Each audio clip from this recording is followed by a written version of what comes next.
Assalamualaikum warahmatullahi wabarakatuh.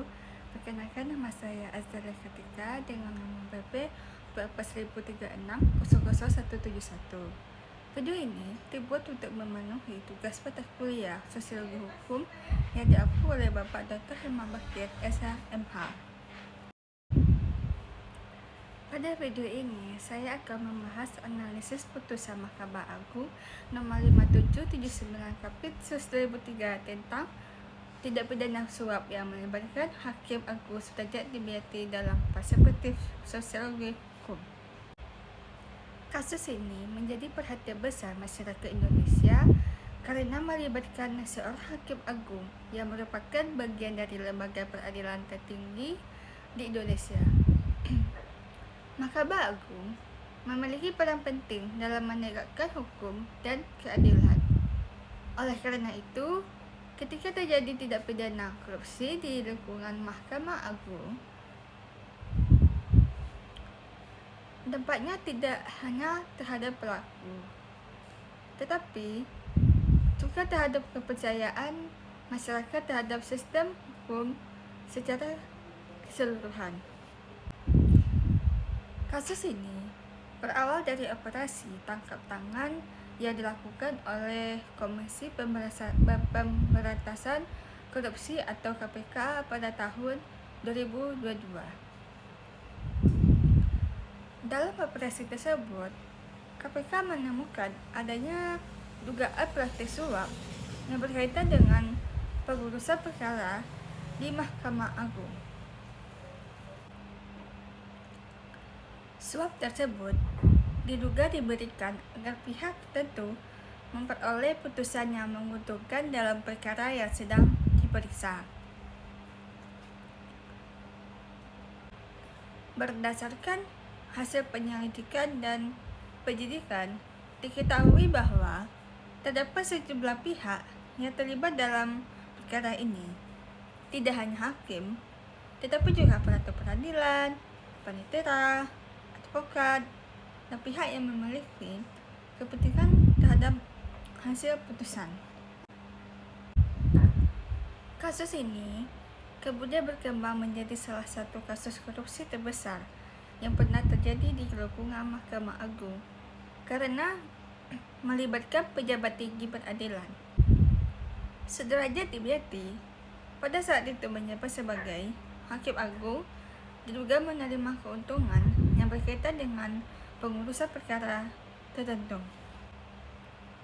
Perkara tersebut akhirnya diproses melalui mekanisme hukum hingga diperiksa oleh pengadilan dan diputus melalui putusan Mahkamah Agung nomor 5779 Kapitsus 2023. Kasus ini menjadi bukti bahwa tindak pidana korupsi dapat terjadi di berbagai lembaga negara, termasuk lembaga yang memiliki tugas utama menegakkan hukum. Baik, saya akan masuk ke pihak-pihak yang terlibat. Dalam perkara ini, terdapat beberapa pihak yang memiliki peran yang berbeda-beda. Pertama, pihak yang memberikan suap atau memiliki kepentingan terhadap hasil perkara. Kedua, pihak perantara yang bertugas menghubungkan pemberi suap dengan penerima suap. Ketiga, aparatur peradilan yang diduga menerima atau membantu proses penerimaan suap. Keempat, hakim yang memiliki kewenangan dalam memeriksa dan memutus perkara. KPK dalam operasi tangkap tangan berhasil mengamankan beberapa orang yang terlibat dalam jaringan tersebut. Hal ini menunjukkan bahwa praktik suap tidak dilakukan oleh satu orang saja, melainkan melibatkan beberapa pihak yang saling bekerja sama.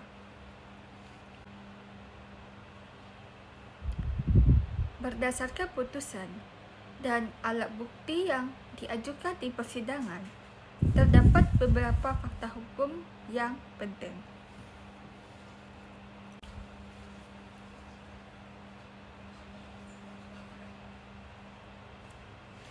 Pertama, ditemukan berbagai dokumen yang menunjukkan adanya hubungan antara pihak yang berkepentingan dengan pihak yang menangani perkara.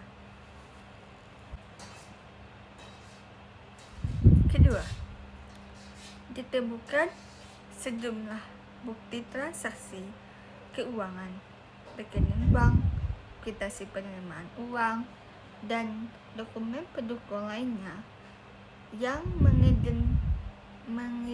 mengindikasikan adanya aliran dana yang berkaitan dengan pengurusan perkara.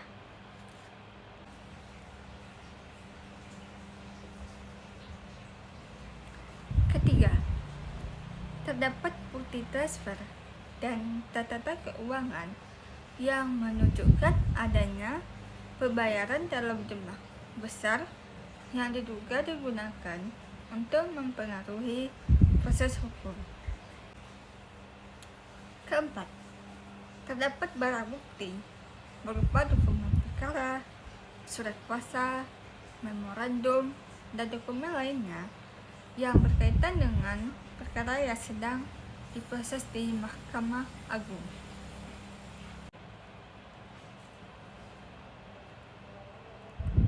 Kelima, majelis hakim menilai bahwa alat bukti yang diajukan telah memenuhi syarat pembuktian menurut hukum acara pidana. Dari fakta-fakta tersebut, pengadilan menyimpulkan bahwa telah terjadi perbuatan yang memenuhi unsur tindak pidana korupsi berupa suap.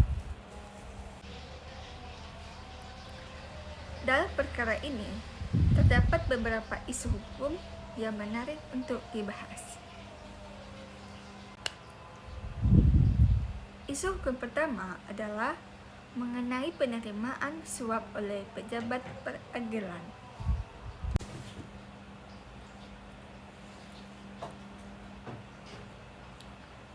Hakim merupakan pejabat negara yang memiliki kewenangan besar dalam menentukan nasib suatu perkara.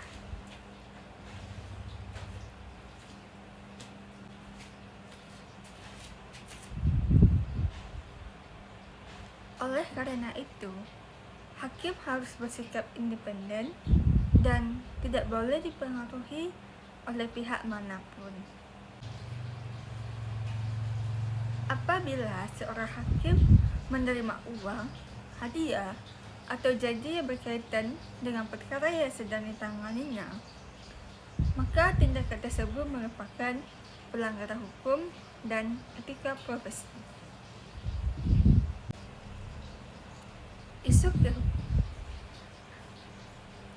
Isu hukum kedua adalah mengenai independensi kekuasaan kehakiman. Konstitusi Indonesia menjamin bahwa kekuasaan kehakiman harus bebas dari campur tangan pihak lain. Namun, praktik suap justru merusak prinsip tersebut, karena putusan hakim dapat dipengaruhi oleh kepentingan tertentu. Isu hukum ketiga adalah mengenai kepercayaan publik terhadap lembaga peradilan. Peradilan merupakan tempat terakhir masyarakat mencari keadilan. Ketika kepada peradilan melakukan korupsi, maka masyarakat akan kehilangan kepercayaan terhadap hukum. Menurut saya, perbuatan menerima suap merupakan tindakan yang sangat berbahaya apabila dilakukan oleh seorang hakim. Hakim memiliki kewenangan untuk menentukan siapa yang benar dan siapa yang salah berdasarkan hukum. Ketika hakim menerima suap, maka keputusan yang dihasilkan berpotensi tidak lagi berdasarkan hukum dan keadilan, melainkan berdasarkan kepentingan pihak yang memberikan uang. Hal ini bertentangan dengan prinsip negara hukum yang menghendaki bahwa setiap putusan harus dibuat secara objektif dan berdasarkan aturan hukum. Selain itu, tindakan tersebut juga melanggar kode etik hakim yang mengharuskan setiap hakim menjaga integritas, kemandirian, dan kehormatan privasinya. Dalam pandangan saya, korupsi yang dilakukan oleh aparat penegak hukum memiliki dampak yang lebih besar dibandingkan korupsi biasa. Jika seorang pejabat administrasi melakukan korupsi, dampaknya mungkin berupa kerugian keuangan negara. Namun, apabila hakim melakukan korupsi, dampaknya bukan hanya kerugian materi, tetapi juga kerusakan terhadap rasa keadilan masyarakat. Dalam perspektif sosiologi hukum tidak hanya dipahami sebagai aturan tertulis, tetapi juga sebagai institusi sosial yang berfungsi mengatur kehidupan masyarakat. Menurut sosiologi hukum, keberhasilan hukum tidak hanya ditentukan oleh isi peraturan, tetapi juga oleh perilaku aparat yang menjalankan hukum tersebut. Apabila aparat hukum menjalankan tugasnya dengan baik, maka masyarakat akan percaya kepada hukum. Sebaliknya, apabila aparat melakukan pelanggaran, maka kepercayaan masyarakat akan menurun. Kasus Sudrajat Dimyati menunjukkan adanya ketidaksesuaian antara hukum yang seharusnya ditegakkan dengan perilaku sebagian aparat yang menjalankannya. Secara normatif, hakim diwajibkan untuk bersikap jujur dan independen. Namun dalam prakteknya ditemukan dugaan penyalahgunaan jabatan melalui penerimaan suap. Fenomena ini menunjukkan bahwa persoalan hukum tidak hanya berkaitan dengan aturan, tetapi juga berkaitan dengan moralitas dan budaya hukum. Budaya hukum yang baik harus dimulai dari aparat penegak hukum itu sendiri. Jika aparat hukum melanggar hukum, maka masyarakat akan sulit untuk menghormati hukum. Salah satu pembahasan penting dalam tulis ini adalah mengenai ungkapan hukum tumpul ke atas, tajam ke bawah. Ungkapan tersebut sering digunakan masyarakat untuk mengabarkan adanya ketidakadilan dalam penegakan hukum. Menurut pandangan masyarakat, orang kecil seringkali lebih cepat diproses dan dihukum seketika melakukan pelanggaran. Sebaliknya, orang yang memiliki kekuasaan, jabatan, atau kekayaan dianggap lebih sulit disentuh hukum. Pandangan tersebut muncul karena masyarakat sering melihat adanya perbedaan perlakuan dalam penegakan hukum. Dalam kasus Sudrajat Dimyati, masyarakat awalnya mempertanyakan apakah seorang hakim agung benar-benar akan diproses secara hukum.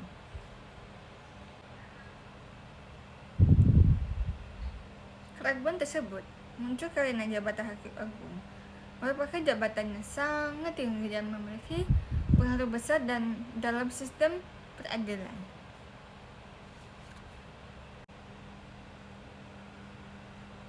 Namun setelah kasus ini diungkap oleh KPK, dari proses dengan pengadilan dapat dilihat bahwa pejabat tinggi pun tidak dapat dimintai pertanggungjawaban hukum. Dari sudut pandang tersebut, kasus ini dapat menjadi bukti bahwa hukum tidak selalu tumbuh ke atas. Akan tetapi, fakta bahwa praktik suap dapat terjadi di yang kurang Mahkamah Agung menuntut bahwa masih mendapat persoalan serius dalam sistem penegakan hukum di Indonesia. Oleh karena itu, penegakan hukum harus dilakukan secara konsisten tanpa memandang jabatan, status sosial, ataupun kekuasaan seseorang. Kasus ini menimbulkan berbagai dampak sosial.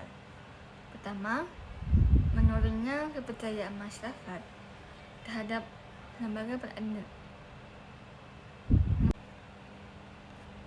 Kedua, munculnya anggapan bahwa hukum dapat diperjualbelikan. Ketiga, menurunnya rasa hormat masyarakat terhadap aparat penegak hukum. Keempat, munculnya pesimisme terhadap upaya pencarian keadilan melalui jalur hukum. Kelima, terganggunya citra Mahkamah Agung sebagai lembaga keadilan tertinggi. Dampak-dampak tersebut sangat berbahaya karena hukum membutuhkan kepercayaan masyarakat agar dapat berjalan secara efektif.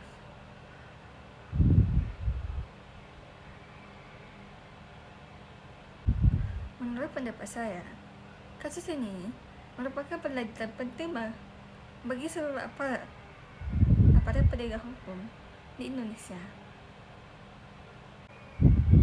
Jabatan yang tinggi harus diikuti dengan tanggung jawab yang tinggi pula. Seorang hakim tidak hanya dituntut memahami hukum, tetapi juga harus memiliki integritas dan moral yang kuat.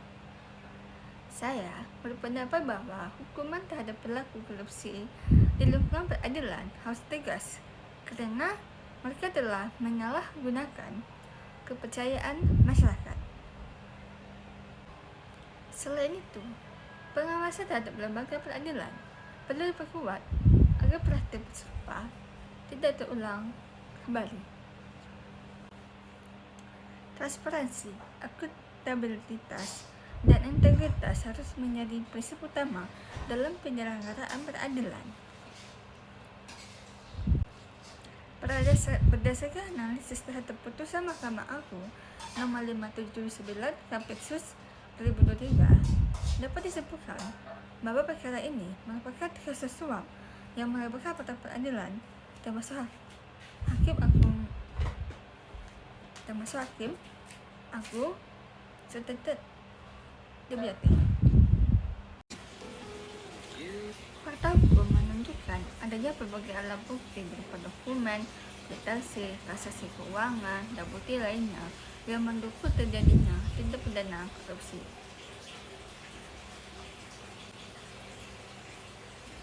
Dari perspektif hukum, tindakan tersebut bertentangan dengan prinsip anti-predasi peradilan dan melanggar ketentuan tindak pidana korupsi. Dari perspektif sosiologi hukum, kasus ini menunjukkan bahwa keberhasilan hukum sangat tergantung pada integritas aparat penegak hukum.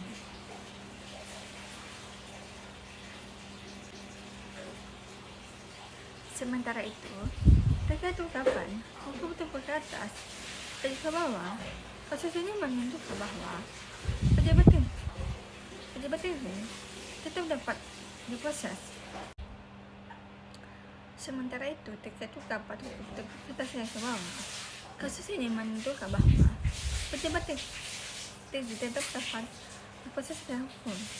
Namun, kasus ini juga menjadi pengingat bahwa reformasi sistem peradilan. Namun, kasus ini juga menjadi pengingat bahwa reformasi sistem peradilan harus terus dilakukan agar kepercayaan masyarakat terhadap hukum dapat dipulihkan. Demikian analisis yang dapat saya sampaikan mengenai putusan Mahkamah Agung nomor 579 Kapitsus 2023 dalam perspektif sosiologi hukum. Saya mengucapkan terima kasih atas perhatian yang telah diberikan. Semoga pembahasan ini dapat menambah pemahaman mengenai pentingnya integritas aparat penegak hukum dalam menjaga kepercayaan masyarakat terhadap sistem peradilan di Indonesia. Saya mohon maaf apabila terdapat kekurangan dalam penyampaian maupun isi analisis yang saya sampaikan. Terima kasih. Wassalamualaikum warahmatullahi wabarakatuh.